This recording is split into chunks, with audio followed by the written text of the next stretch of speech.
Well, let me bring something to the table, right? Because I thought about this Rookie of the Year conversation regarding some of the names that are around there at the moment. And I want to see what you guys think, and then maybe that will see if I buy, if I hold, or I don't think I'll sell, right? Okay. But Molodoy's only been playing Tier 1 Counter-Strike for 5 months or whatever it is, right? He's already won a Tier 1 trophy, as mentioned, 5 tournaments that have been in the playoffs, major playoffs being one of them.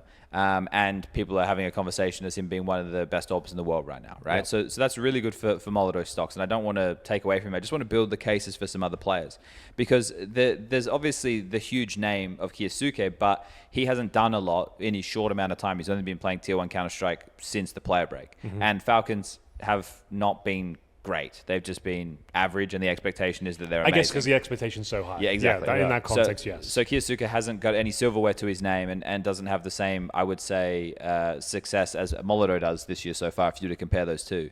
But then you can go down the list, right, and you can kind of think about how would you quantify what makes Rookie of the Year, right? Because you look at Jota, since he joined Aurora/Eternal Fire this year, they've made almost all of the playoffs. That team has been elevated, and he's much more of an X-Factor, do-something player than Calix, who would just be your bitch roll anchor player who would get 2 when you needed them, but I feel like Jota does that more regularly. So he's got a great case for him.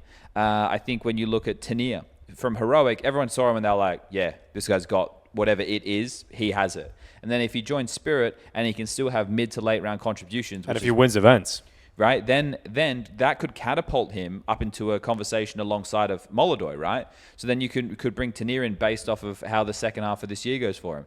Then you take a look at somebody like PR, who has really high like individual aim peaks, but overall Gamer Legion are not in the same Tier 1 conversation, so you couldn't really have him there.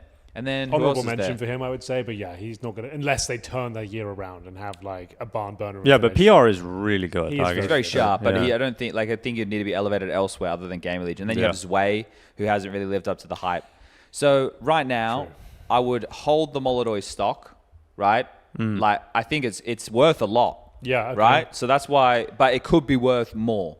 Right, it could so definitely. It's going to go up. Okay. But you know, if I had some money lying around like Henry, I'd buy some. But at the moment, I'm just holding.